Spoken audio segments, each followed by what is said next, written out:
The smell of disinfectant had soaked into my bones, even into the clean clothes folded inside the plastic hospital bag at my feet. When the head nurse walked in with my discharge papers, she couldn't look me in the eye. She fiddled with her pen, smoothed her uniform, cleared her throat with that particular discomfort people feel when they witness a family's shame. My name is Ramona. I am 76 years old.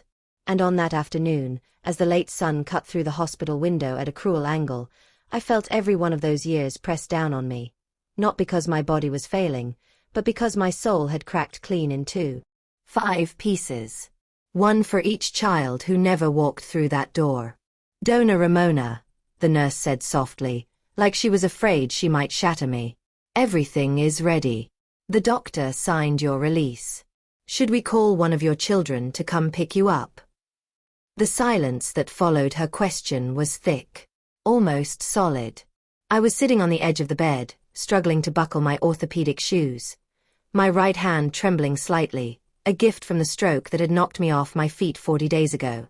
I thought of Anselmo, my husband, who was home. Or at least I hoped he was still home.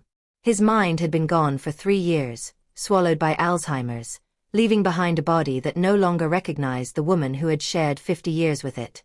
He couldn't come for me. There was no one else. I had called the neighbors, Gertrudis, the kind old woman next door, from the emergency room floor before I lost consciousness completely, begging her to check on him. I raised my eyes and looked at the nurse. No tears on my face. I had spent every last one of them during the first 2 weeks, crying silently into my pillow after the corridor lights went dim. No, I said. My voice came out hoarse, unfamiliar. Don't call anyone. No one is coming. She opened her mouth to protest. Protocols, safety, my condition. But something in my gaze stopped her. It was the look of a woman who has touched the bottom of the well and decided the only way out is to climb with her bare hands. Call me a taxi, I told her, snapping my purse shut. Standing on the hospital sidewalk, I leaned hard on my oak walking stick, the only loyal companion I'd had for that month and a half, and let the cold street wind slap my face. A gray day. The kind that threatens rain but never commits to it. People rushed past me on either side, ignoring the old woman who stood still as a salt statue in front of the revolving doors. My mind drifted back. To the morning everything changed. A routine morning, the kind that defines a life through its very sameness. I was in the kitchen making the soft vegetable puree that Anselmo could swallow without choking. I remember the sound of the knife on the cutting board, the smell of fried onion, the hum of the local radio. And then, without warning, the knife became impossibly heavy. I tried to lift my arm. It refused. Something had snapped inside me, like an invisible wire cut clean through. I tried to call out, to scream Anselmo's name even knowing he would only stare at me with those empty, frightened eyes. But the words jammed in my throat and turned into a useless gurgle. I fell to the floor. The last thing I saw before the world went black was the gas burner still burning. I woke up 3 days later in the ICU, connected to machines that beeped in monotone. The first thing I felt wasn't pain. It was a desperate thirst and a terror about Anselmo. When I managed to form words through my half-numb face, I asked about him. Your neighbor, Senora Gertrudis, is with him, a young doctor with deep shadows under his eyes told me. She called the ambulance when she saw smoke coming from the kitchen window. You were lucky, Dona Ramona. Very lucky. Lucky. That word bounced around my skull for the 40 days that followed. Lucky to survive. Lucky for what, exactly? The first week, I kept my faith. I told myself, they're busy. Roberto lives in the capital. His law firm takes everything out of him. Laura's children are sick. Miguel travels constantly for work. I invented excuse after excuse for each of them. I lied to the nurses with a pathetic kind of dignity, covering for children who weren't there. Yes, my eldest called. He's coming this weekend, I'd say, pressing the silent telephone receiver against my chest like a talisman. The weekend came. And went. Then the next. Then the one after that. Gertrudis came twice. That woman, with her own aching joints and her own difficult mornings, took 2 buses to bring me clean clothes and news of Anselmo. She sat on the edge of my bed and held my good hand. "He's fine, Ramona. Don't worry.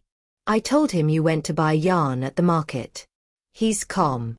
One day, because I am a masochist, because I needed the wound to open fully before it could start healing, I asked her, "Have any of them called the house? Have they gone to check on their father?" Gertrudis looked down.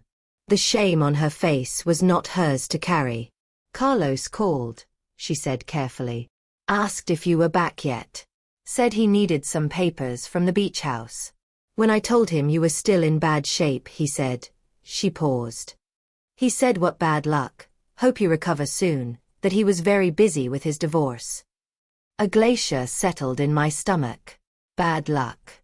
My son Carlos, the one whose architecture degree I paid for by selling my own mother's jewelry, reduced my fight between life and death to bad luck.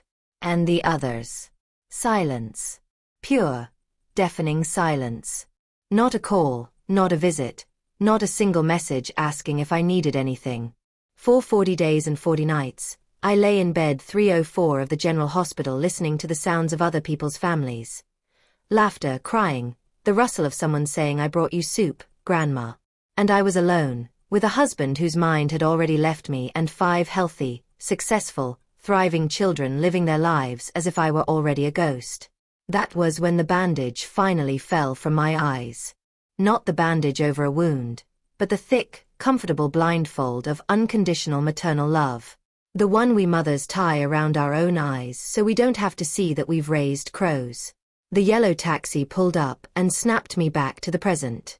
The driver, an older man with a salt and pepper mustache, got out to help me when he saw the walking stick and the hospital bag and the face that had stopped carrying what it looked like. "Careful, Senora, no rush," he said, offering his arm. "Where to?" I settled into the back seat. The leather was warm and smelled of stale cigarette smoke. It felt like the most comfortable place in the world. I closed my eyes for 1 second.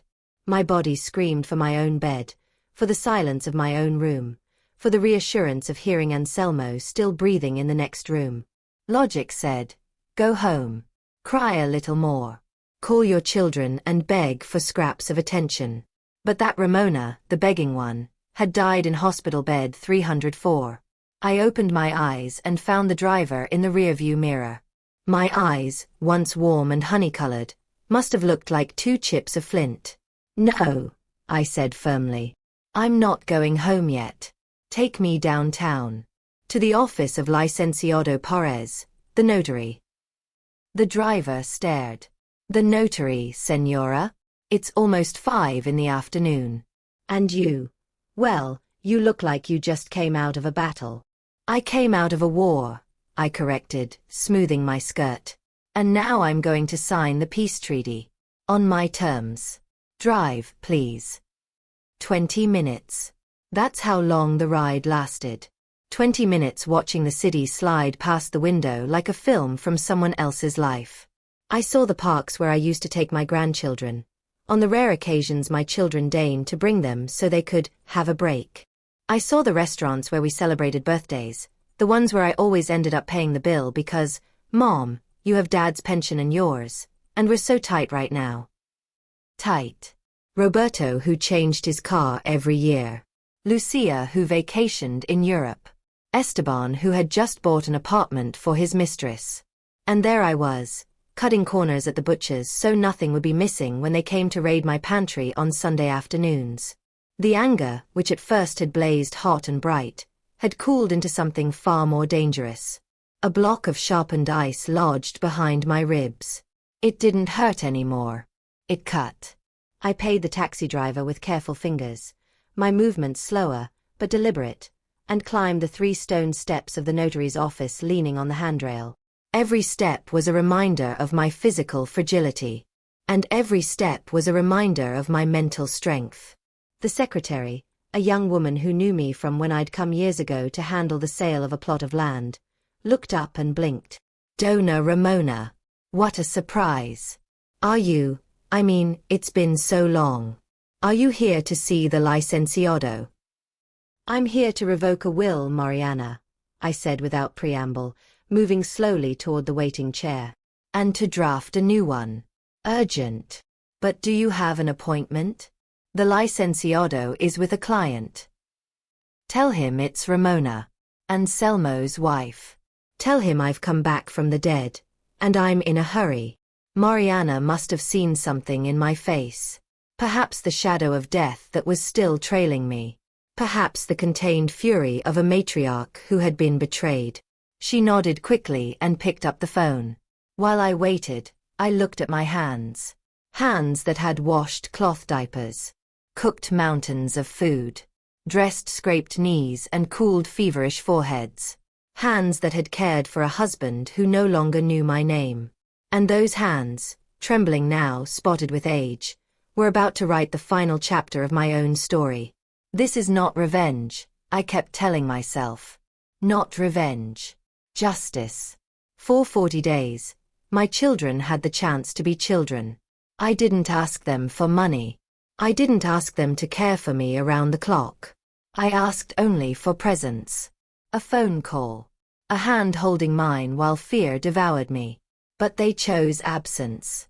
They chose to believe their mother could handle everything. They chose to treat my life like a guaranteed inheritance that would arrive eventually, without any effort on their part. They were wrong. The licenciado, a bold, kind man my own age, came out to greet me himself. He looked at the walking stick, at the pallor, and his face fell with genuine worry. Ramona, my God, what happened to you?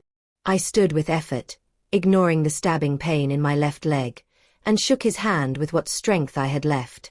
Life happened, Alberto. But I'm back on my feet. I need you to pull out my estate file, and the power of attorney I hold over Anselmo's assets. Did something happen with Anselmo? Anselmo is where he always is, in his own world. The ones who are gone are my children. They died for me 40 days ago, even if they don't know it yet. I sat in the leather chair across from his enormous mahogany desk. When Alberto closed the door, the click of the latch was the sweetest sound I had heard in weeks. The sound of security. Of a room that belonged to no one but me and my decision. Explain, Ramona, he said, sitting and opening a yellow legal pad. What do you want to do? I took a deep breath. The air filled my lungs, pushing out the hospital smell. I want to sell everything, Alberto. The big house. The southern land parcels. The shares Anselmo kept for 30 years. Everything. The notary's pen stopped. He looked at me. Everything.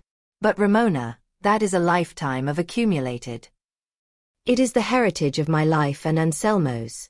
I cut him off, bringing my walking stick gently down on the floor for emphasis. We built it piece by piece, sacrifice by sacrifice. My children already received their inheritance. Education, trips, cars, paid weddings, cleared debts. It's over. I leaned forward. The adrenaline was burning away my exhaustion like fog in sunlight. I want you to draw up a document placing everything in an irrevocable trust. The money is exclusively for Anselmo's care in the best specialized facility available, and for me. I'm going to spend every last cent, Alberto. I'm going to travel if my legs allow it. I'm going to eat at fine restaurants. I'm going to hire nurses to care for me, since my own blood chose not to. And if anything remains when I die, I paused, savoring the words. I want it donated to charity. To that home for destitute elderly people that my son Esteban used to mock at dinner parties. Alberto stared at me for a long moment. Then a small conspiratorial smile crept under his mustache. Are you certain, Ramona? Once we begin this, there's no undoing it. Your children will find out when they see the for sale signs. Let them find out, I said, leaning back and feeling, for the first time in a very long time, a genuine peace settle in my chest. Let them find out when it's already too late. Today my life begins, Alberto. The life of Ramona. Not anyone's mother, not anyone's unpaid nurse. Just Ramona. All right, he said, opening the file. Let's begin. I signed the first document with a steady stroke despite the trembling in my hand. The blue ink gleamed on the white paper like a vow. I walked out of the notary's office an hour later into the night, into the rain, into the beginning. When I arrived home, Gertrudis was waiting at the door with a face flooded with relief and exhaustion. The house smelled of closed rooms and mothballs and her industrial quantity noodle soup. But underneath those smells I caught something else. The rancid smell of neglect. Dust on the telephone table in the hallway. My ferns, 20 years of careful tending, now stood as brown dry skeletons in their clay pots. My children knew those plants were my pride. But watering them would have required coming to the house. That first night I didn't sleep. My body was destroyed, the left side of me still buzzing with that electric nerve sensation that reminded me how fragile I was. But my mind was a steam engine on the verge of explosion. I sat in the kitchen with a cup of tea that went cold untouched, staring at the telephone on the wall. That white, curly-corded thing. Had it rung during my 40 days away? Maybe. Gertrudis might have answered. But the result was always the same. Not one of my 5 children had felt the urgent need to hear their mother's voice. Not even to say goodbye, just in case. I got up and went to Anselmo's study. A room I had always cleaned with reverence, never touching the papers on his desk. Anselmo had been an accountant, meticulous, obsessive about numbers. Before the illness took him, he had managed our finances with military precision. I turned on the green desk lamp. The wooden surface, thick with dust, glowed under the light. I sat in his creaking swivel chair. "All right, Ramona," I said out loud, listening to my voice bounce off walls lined with his old diplomas. "If they've given you up for dead, act like a ghost. And ghosts see everything." I began opening drawers. At first, only the expected, dried-out pens, rusted paper clips, electricity bills from a decade ago. But I was looking for something specific. I knew that Anselmo, even in his clearest years, had never fully trusted the world's generosity. In the last drawer on the right, at the very back, beneath some old accounting manuals, my fingers found a grey metal box. Locked. I knew where Anselmo hid the important keys. Inside the mechanism of my old Singer sewing machine, the one in the corner that had become a magazine rack. I lifted the machine's head, and there it was, a small silver key taped to the inside of the cast iron frame. My hands shook, not just from the stroke, but from adrenaline. I unlocked the box. What I found inside forced me to sit down hard, my heart hammering in my temples. No jewels. No cash. Something far more powerful than either. The truth. Anselmo had kept a record. A black book bound in synthetic leather. I opened it at random. May 14, 2018. Loan to Roberto for down payment on new car. 15,000. Promise of repayment, as soon as the Christmas bonus comes in. Status. Never repaid. I turned the page. August 20, 2019. Lucia needs to settle her credit card. Says it's urgent or the bank will seize her account. 8,000. Status. Never repaid. Note. Saw her with a new designer bag the following week. I kept reading. Page after page. Year after year. Carlos, Miguel, Esteban. All of them were there. Anselmo had recorded every cent we ever gave them, every loan that was really a forced donation, every time we went without so their middle-class glamour lifestyles could continue. At the back of the book was a running total. The figure made me dizzy. With that money, Anselmo and I could have traveled the world 3 times. Could have paid for private luxury nurses. Could have lived like royalty. But the money wasn't the worst of it. At the very end of the notebook was a note. Written in Anselmo's trembling handwriting, dated just a month before the Alzheimer's finished consuming his judgment for good. Ramona, my love. If you're reading this, it's because I'm no longer here, or no longer myself. I'm afraid I've raised parasites, not children. I leave you this record. Not so you can collect from them. So you don't feel guilty when you say no. Protect your old age, woman. They won't do it for you. I closed the book. And for the first time in 40 days, I cried. But they weren't tears of sadness. They were hot, salty tears of rage. Anselmo had seen it. He had known all along. And I, blinded by mother love, had kept making excuses. Oh, he has so many expenses. The grandchildren need private school. All lies. All of it. I had been the accomplice of my own undoing. I wiped my face with my sleeve. The gentle Ramona, the one who smiled and refilled the coffee cups while her children talked about their complicated lives, had died in that hospital bed. The woman sitting in Anselmo's study was someone new. Someone dangerous. That night, I made the plan. The next morning I woke with the sun. My whole body ached. My left leg dragged heavily. But my mind was a straight razor. The first thing I did was call a locksmith. My children all had keys to the house. For emergencies, we had said. But the only emergency they ever showed up for was when they needed something from me. I want all the locks changed, I told the heavy-set man who arrived in a van. The front door, the patio, the garage. Did you lose them, Senora? Let's say the old keys no longer fit the doors of my new life. While the locksmith drilled, I dug out the property documents. The house, our 4-bedroom home in the old neighborhood, had been fully paid off for 15 years. The southern parcels were land I had inherited from my father, scrubby and undervalued according to my children, who never bothered to read the news. I read the news.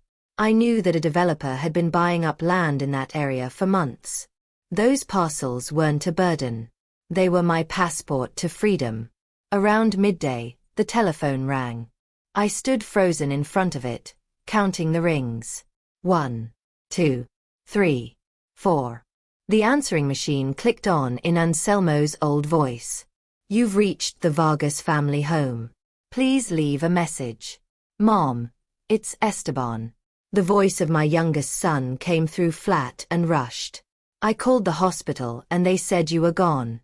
I guess you're home. Listen, I need you to find the papers for Dad's car insurance. I think my name is still on it as an occasional driver, and I had a small incident. Call me when you can. Oh, and hope you're feeling better. Bye. The click of the recording ending rang through the empty kitchen. Not one question about how I got home. No offer to come see me. Just the insurance papers. And that hope you're feeling better, tacked on at the end like a postscript, so hollow it almost made me laugh. If I had answered, I probably would have caved. I would have gone searching for his papers, told him, oh sweetheart, what a fright, are you all right? But I didn't answer. Instead, I unplugged the telephone from the wall. Then I dressed in my best grey pearl suit, the one I wore to weddings, and applied makeup to mask the sickness in my skin. I stood before the hallway mirror. The left side of my lip drooped slightly, giving me an expression of permanent skepticism. Fits you well, Ramona, I murmured to my reflection. You look like a woman who doesn't believe in fairy tales anymore. I went to the bank. Not my usual branch where the teller knew my children and might mention something. The main branch in the financial district. I asked to speak with the private accounts manager.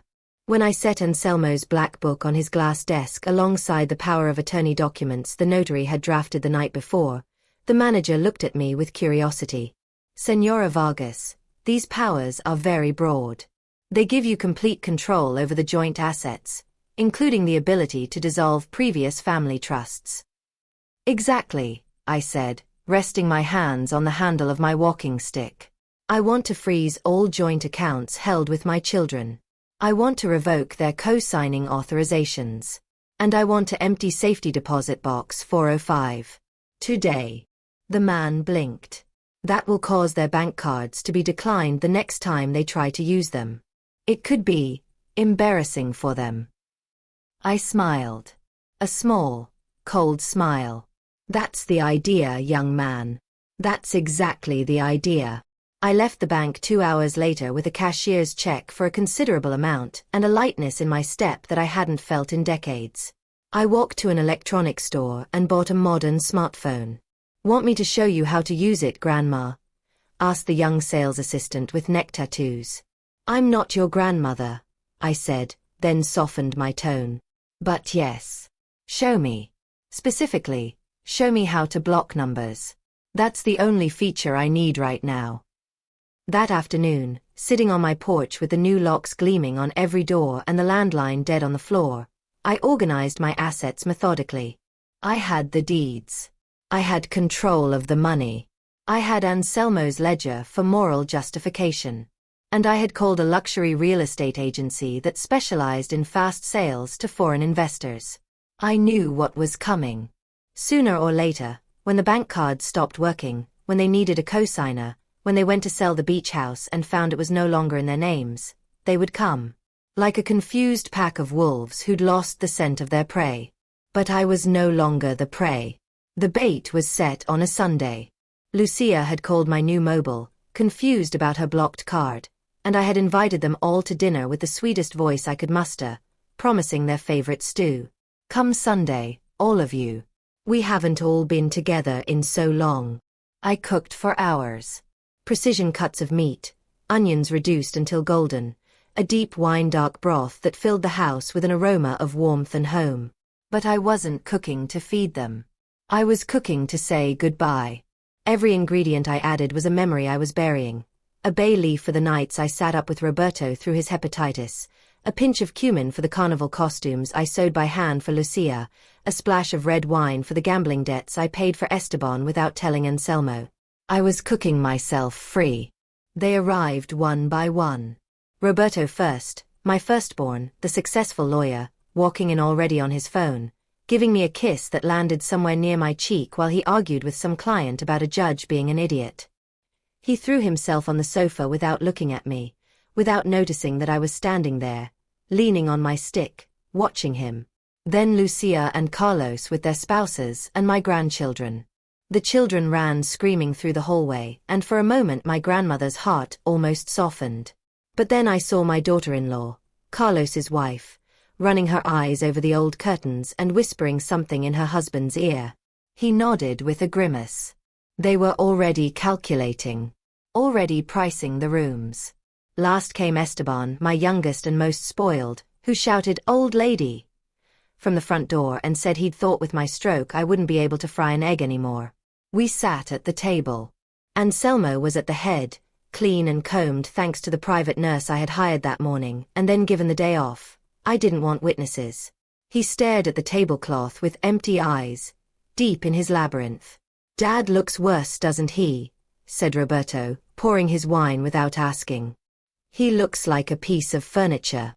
"He's tired," I said quietly, ladling the stew. "Eat. It'll get cold."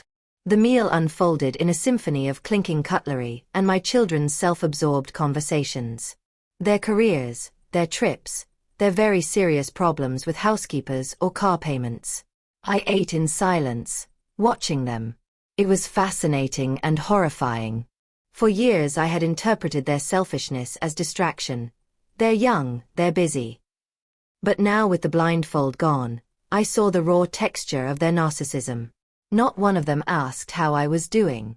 Not one of them mentioned the 40 days I'd spent staring at a hospital ceiling. To them, I was a household appliance that had briefly malfunctioned and was now back in service. "Listen, Mom," Carlos said with his mouth full. "I need you to sign some papers for the Southern." Lee smiled. A small, cold smile.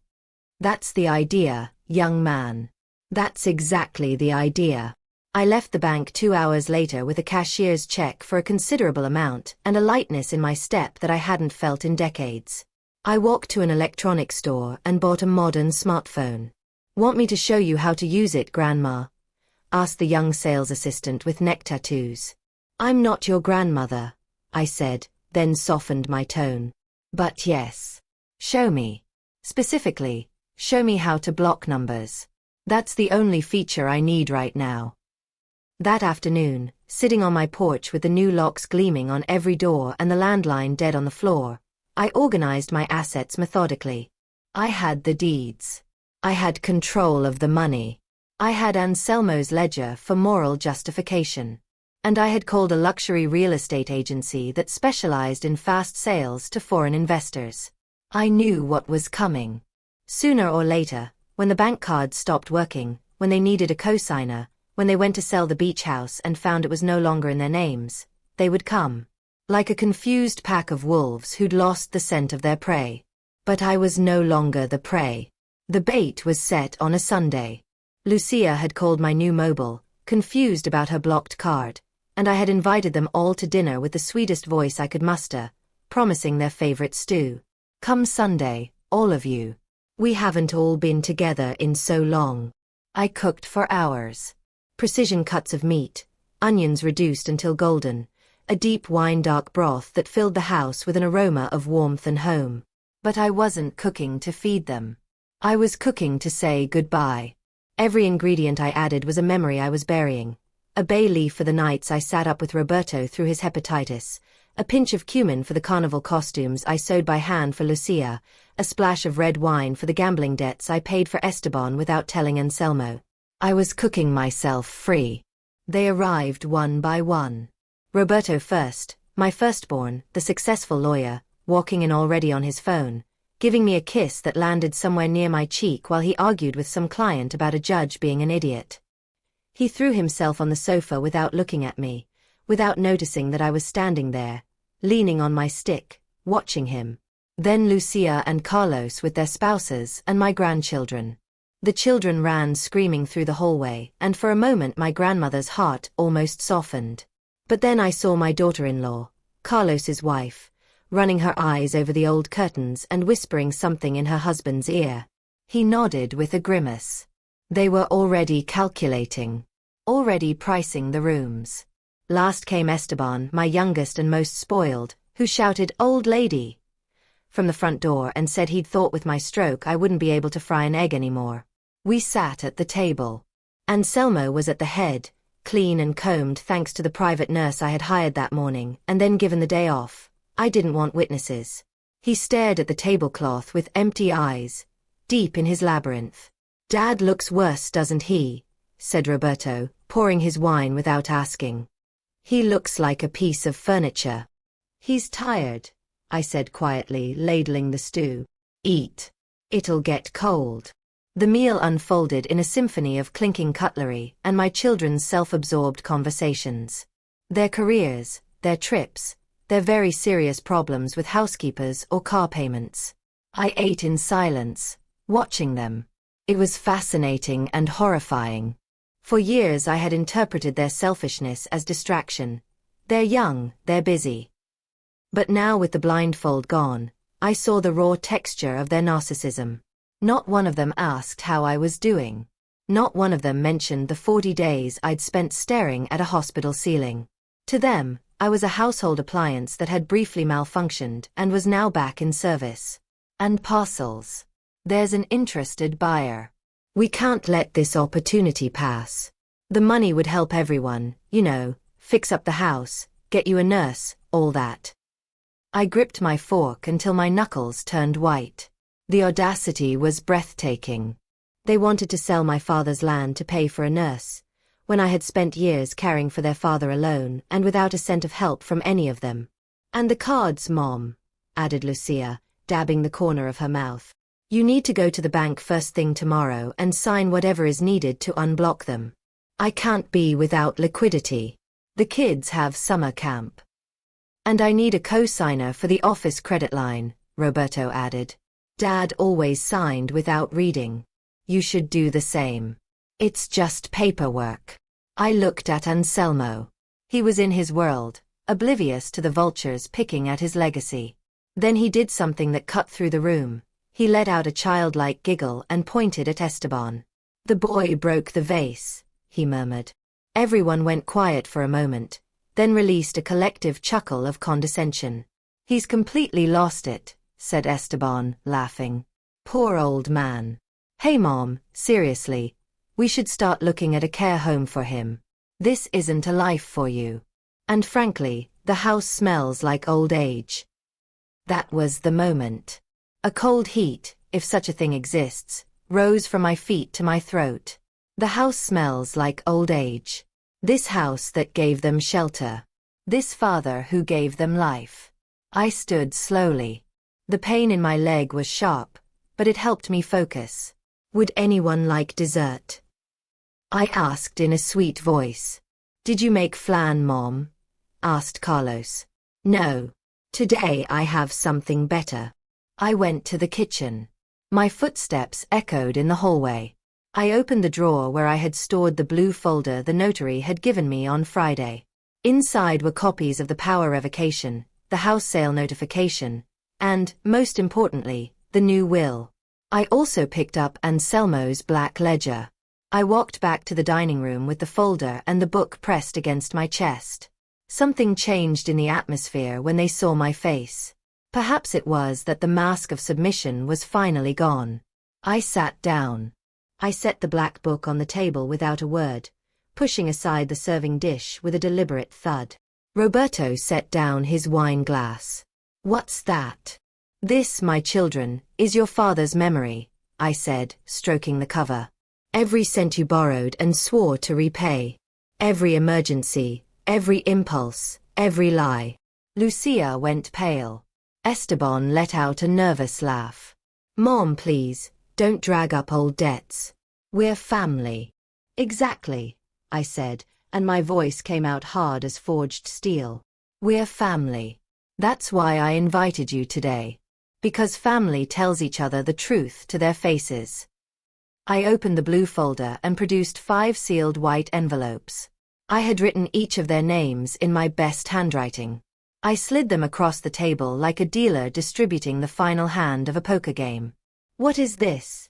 Asked Miguel, the quiet one, always the most cowardly. Open them, I ordered. They exchanged glances. There was fear in their eyes. That primitive fear of someone who knows they have done wrong and dreads the reckoning. But greed was stronger. They thought they were checks. They assumed the old woman had finally softened and was distributing the inheritance early to avoid the hassle. Roberto was the first to tear open his envelope. He read. His brow furrowed. His eyes went wide. His mouth opened and nothing came out. Mom, whispered Lucia, reading her own letter, her hands beginning to shake. This has to be a joke. It's not a joke, I said, leaning back in my chair, hands folded in my lap. It's reality. There were no checks inside those envelopes. There was a copy of a sale deed with a future date, and a notarial letter informing each of them of the immediate cessation of all financial assistance, and demanding they vacate any property held in mine or Anselmo's names that they were using without authorization, including the beach apartment Carlos had been throwing parties in for 3 years. The heirs are hereby notified, Roberto read aloud in a strangled voice, that the assets of the Vargas estate have been placed in an irrevocable trust for the personal benefit and medical care of the holders. What? Screamed Esteban, jumping to his feet. You can't do this. It's our money. It's Dad's inheritance. Sit down, Esteban, I said without raising my voice, with a quiet authority that made a 40-year-old man obey instinctively. That money belonged to your father and me. And I say belonged, because starting tomorrow it will no longer be available to any of you. The silence that followed was absolute. Only the agitated breathing of 5 people and the faint hum of the refrigerator in the kitchen. They stared at me as if I'd grown a second head. As if the obedient mother they had always known had been possessed by something they didn't recognize. And in a way she had. She had been possessed by the demon of dignity. Why are you doing this to us? Lucia demanded, rage tears spilling. Why? Because I spent 40 days in a hospital, I said, and every word was a hammer blow. 40 days. 960 hours. And not one of you came. Not one phone call when I needed to hear a voice. Not one hand holding mine while fear ate me alive. You left me to die alone, hoping nature would finish the job so you could come collect. We were busy, started Carlos. I slapped my open hand on the table. Cutlery jumped. Don't you dare insult my intelligence now. You were waiting. I saw it on your faces when you walked in today. You didn't come to see if I was all right. You came to find out why the cash machine had stopped working. I pushed myself to my feet, leaning hard on my walking stick, but feeling, in that moment, enormous. The house has been sold, I announced. The bomb detonated. Screaming, accusations, hysterical crying. Roberto threatened to contest the will on grounds of mental incapacity. Lucia sobbed that I was ruining her. Esteban kicked a chair. I stood motionless in the eye of the hurricane, calm, untouchable, watching them tear at each other. I glanced at Anselmo. He looked back at me. And for 1 second, one fleeting, precious second, I would swear I saw a flash of clarity in his eyes. A spark of pride. I had set the perfect trap. Lured them in with the promise of food and money, only to serve them the most bitter truth of their lives. Dinner is over, I said, pointing to the door. 3 days later, the counterattack arrived. Not a call. Not a visit. A cold, impersonal legal notice delivered by a courier who avoided my eyes when he saw my walking stick. I opened it with clumsy but determined fingers. It was an application for legal incapacity. Signed by Roberto.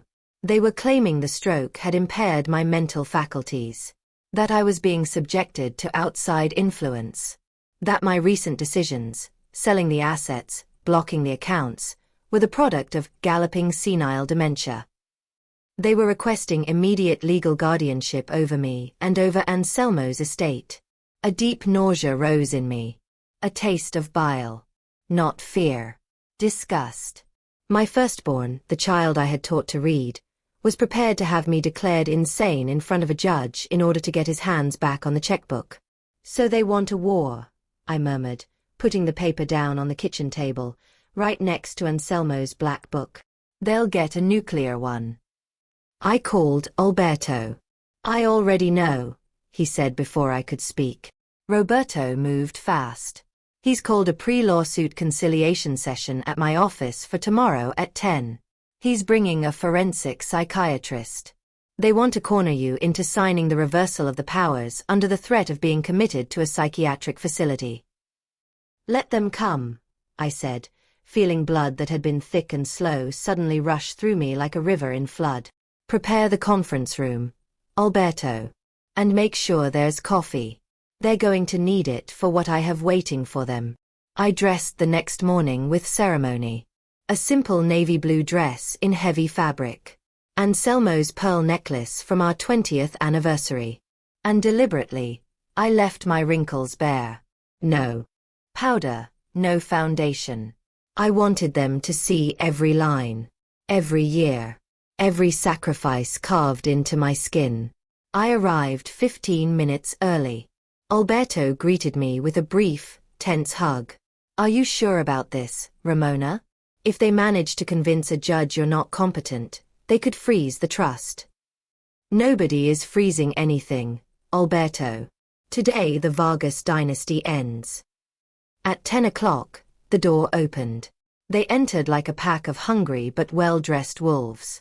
Roberto led the way in his immaculate suit. Behind him came Lucia with swollen eyes, swollen from anger, not grief, then Carlos, Esteban, and Miguel.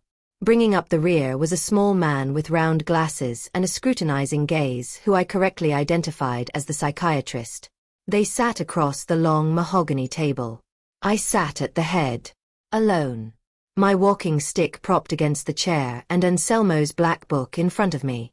Mom, began Roberto in the condescending tone lawyers use when they think they have the case won. We're here because we're worried about you. Very worried. Save the theater, Roberto. I cut him off, my voice ringing clear and steady through the room. We're not in court and I'm not the jury. Get to the point. The psychiatrist cleared his throat. Senora Vargas, he said with silky venom, your children have told me about some erratic behavior. Mood changes, impulsive decisions, aggressiveness. These are common sequelae after a stroke. We want to help you. I held his gaze until he looked away. Has my children also told you, doctor, that I spent 40 days admitted to hospital and that the only visitor I received was my neighbor? Have they told you that I had to take a taxi home alone on discharge day because not one of them could come? The man blinked, uncomfortable. That's not relevant. It is relevant, snapped Lucia, hitting the table with a manicured nail. The point is you're squandering the family estate. You've sold the house. You've blocked Dad's accounts. That's not rational. It's revenge. And a vengeful person is not fit to manage millions. It's protection, I corrected mildly. But please, continue. I want to hear all your cards before I show mine. Roberto stood to his full height, reached into his briefcase, and slid a document across the table toward me. It's a revocation agreement, Mom. Sign it. Give us back control of the accounts and assets. In exchange, we'll handle everything. We'll find you a good care home, a luxury one, where you and Dad will be taken care of. You won't have to worry about anything again. He paused for effect. If you don't sign, we file the incapacitation petition today. We have testimony. We have preliminary medical reports. You'll be declared incompetent, Mom. And then we take control anyway.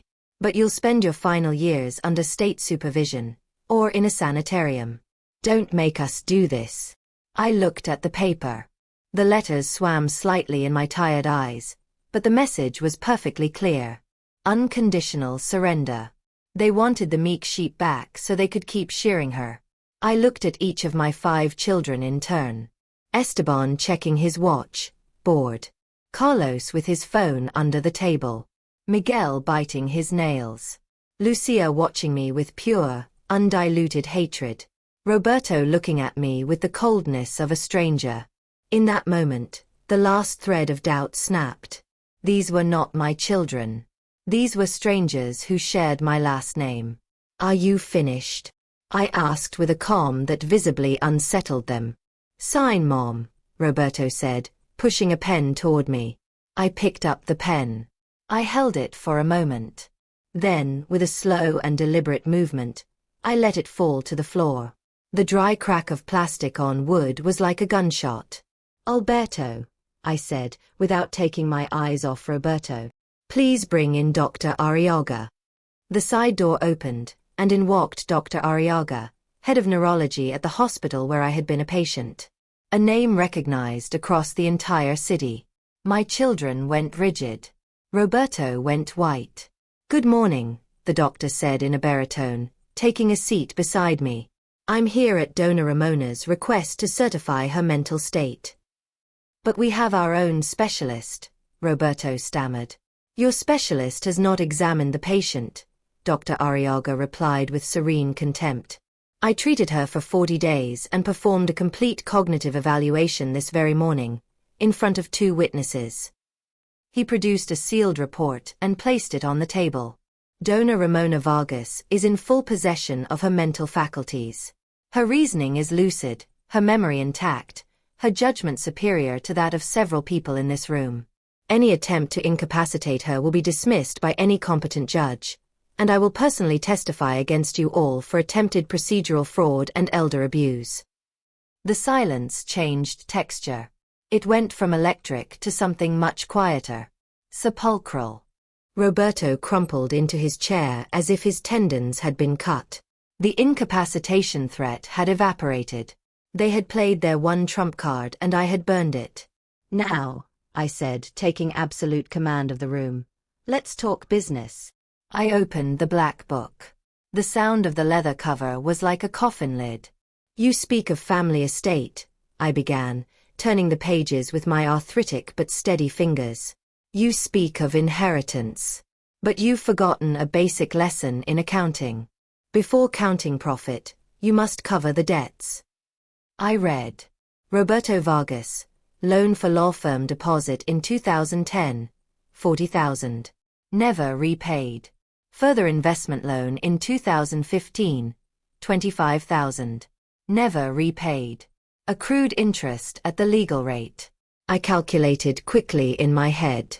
Total exceeds 100,000. Roberto's mouth opened.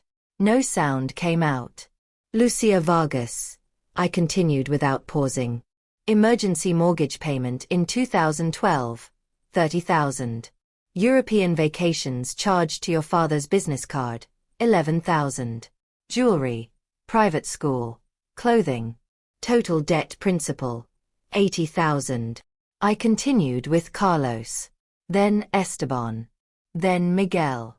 I dissected their financial histories, their failures covered by us, their luxuries financed by Anselmo's careful saving and my endless self-denial. Each figure was a slap. Each date a brand.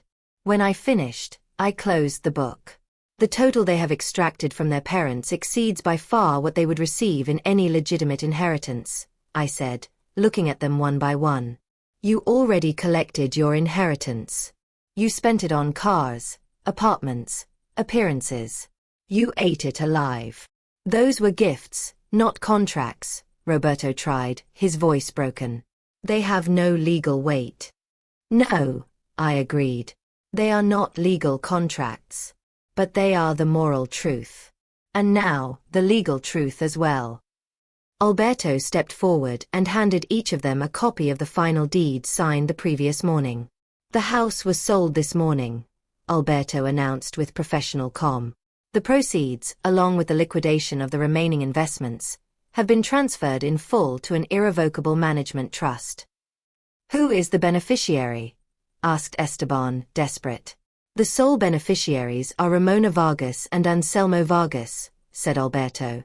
The trust carries strict instructions. The capital will be used exclusively to guarantee the highest possible standard of living for both, for as long as they live. Round-the-clock nurses, therapy, travel, and the finest suite at the Ella Tardisar assisted living residence, where they will both move tomorrow. And the remainder? Asked Carlos, ever the accountant, always thinking about the leftovers. I smiled. It was the saddest and most liberating smile of my life. That's the beauty of the plan, son. The trust has an extinction clause. If any money remains when both of us have died, it goes in its entirety to the foundation for abandoned elderly people. Not a single dollar reaches any of your pockets. The revelation fell on them like a concrete slab. I watched comprehension move across their faces like weather across a map. No money. No house. No guaranteed future at my expense.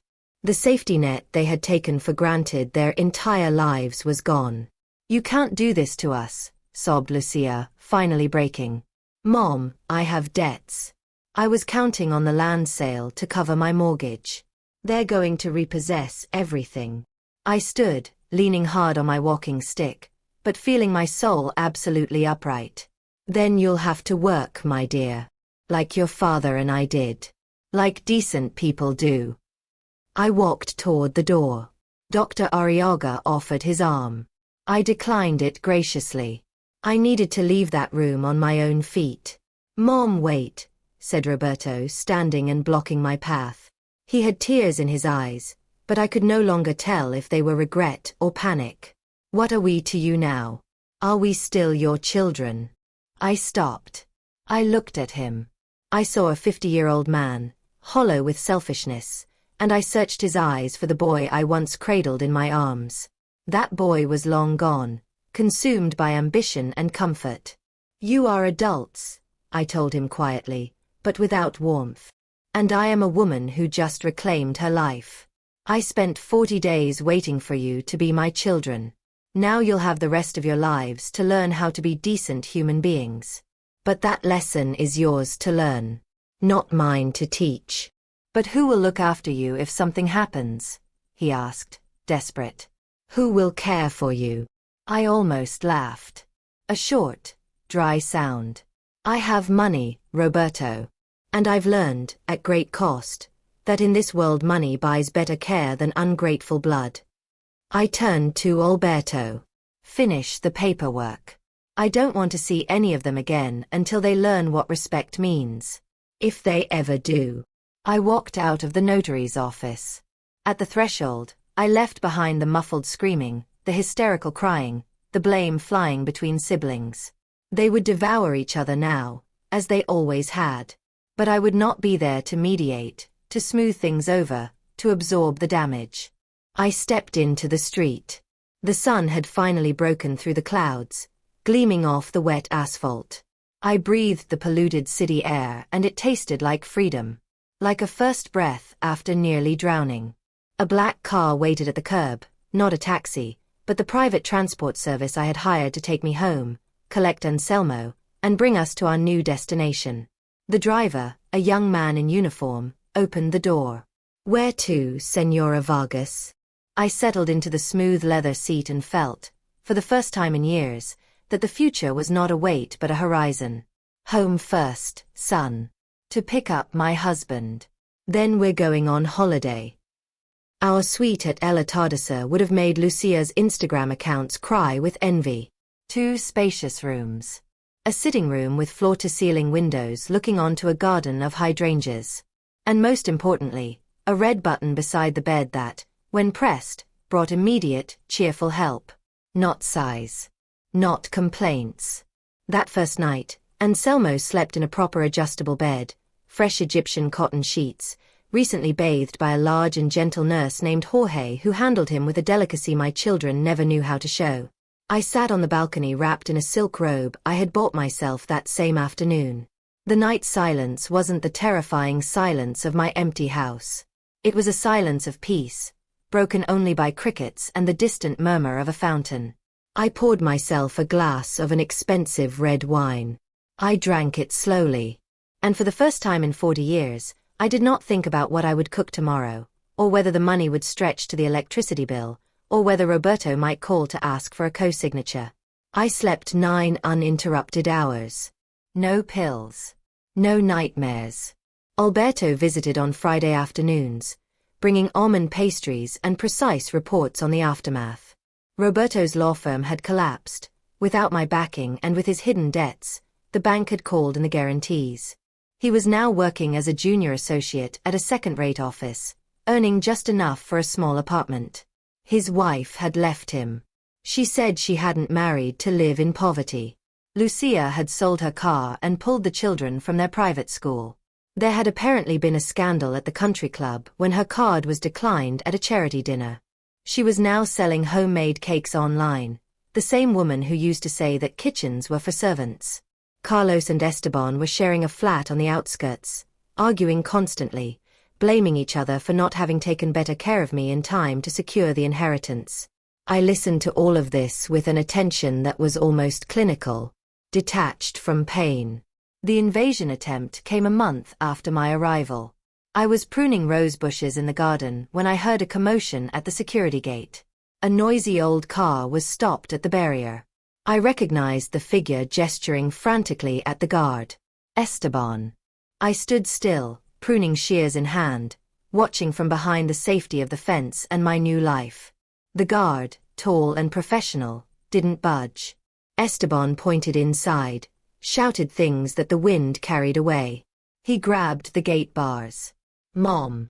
I know you're in there. You have no right. I'm your son." The young gardener beside me looked concerned. "Senora Vargas, do you want me to call someone? Is that man family?" I removed my gardening gloves with calm, brushing the earth from my hands. I looked at Esteban, a 40-year-old man throwing a child's tantrum at the gate of my refuge. I looked at him and felt no impulse to run to him. No urge to open my wallet and fix whatever was broken in his life. "No, son," I told the gardener, and my voice was steady. "That man is not family. He's just someone from the past who lost his way." The security guard made a call. Minutes later, a police car arrived discreetly. Esteban got in his car and drove off, leaving behind a cloud of black exhaust and the confirmation that I had made the right decision. I went back to my roses. I cut a wilting flower with a clean snap. That's all it took to cut away what was already dead. Christmas came. Past Christmases had been a kind of martyrdom, days of cooking for 20 people, buying gifts that no one appreciated, cleaning up the wreckage after everyone left with packed containers of food. This Christmas was different. The residents organized a gala dinner. I wore a deep green velvet dress from a boutique in the city center, chosen with the help of an image consultant I hired on a whim. I had my hair done in the residence salon. I looked in the mirror and saw, beneath the wrinkles, which were still there and always would be, a woman of elegance. A woman whose face told a story worth reading. I descended to the dining room on the arm of Señor Benitez, the retired professor who had become my closest friend.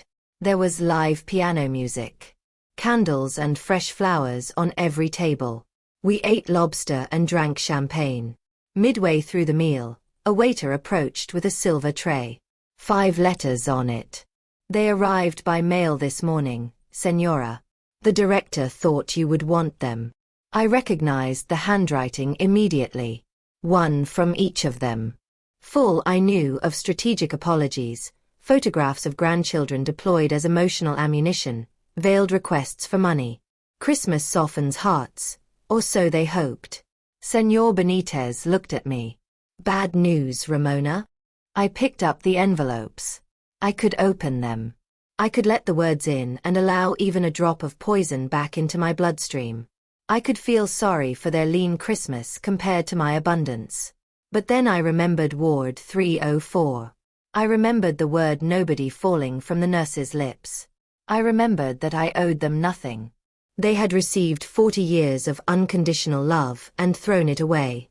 They had not earned a single minute of my gala night. Not news, I said, holding the envelopes without opening them. Just junk mail. I asked the waiter for a lighter. He looked surprised but obedient, produced one from his pocket, and lit the flame. There, over the crystal ashtray on our table, I burned the letters one by one. I watched the paper blacken and curl. Watched the names, Roberto, Lucia, Carlos, Esteban, Miguel, become gray ash. No pain. Only release. A purification ritual. To new beginnings, toasted Dona Carmen, the diplomat's widow who sat across from me, raising her glass with perfect understanding. To dignity, I replied, touching my glass to hers. The crystal sang. Months later, I write this from the terrace of a hotel on the Amalfi coast. The sun sets over the Tyrrhenian Sea, turning the water gold and purple. There is a glass of limoncello on the table and an open book on my lap. My walking stick leans against the railing, faithful companion of my adventures. Yesterday my phone rang. An unknown number. I answered out of curiosity. A child's voice. Grandma. It was Sophia, Lucia's youngest daughter. My granddaughter. My heart lurched. Blood calls, as they say. Hello, Sophia, I said gently. Grandma, Mom says can you send money for my communion dress? She says Dad doesn't have any and you're rich.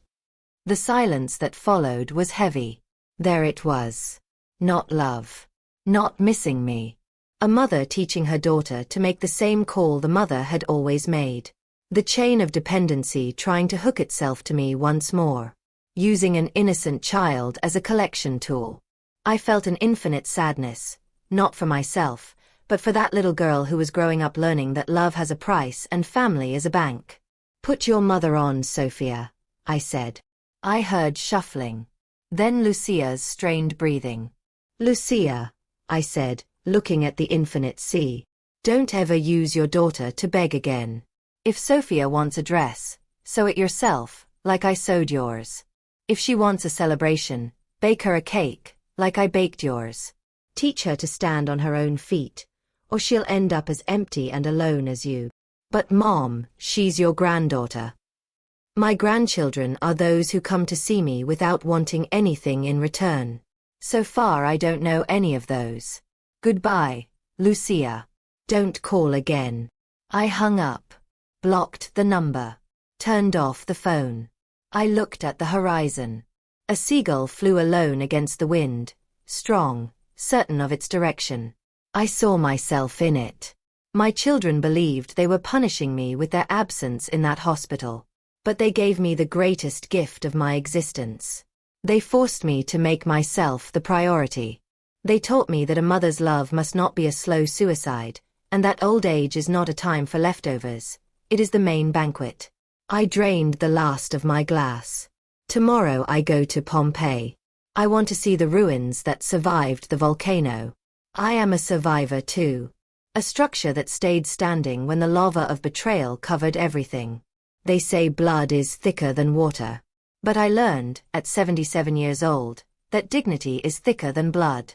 And that lesson is worth more than all the inheritance my children lost by forgetting how to be human. My name is Ramona. I am alone. I am alive. And for the first time in my life, I am completely, immeasurably happy.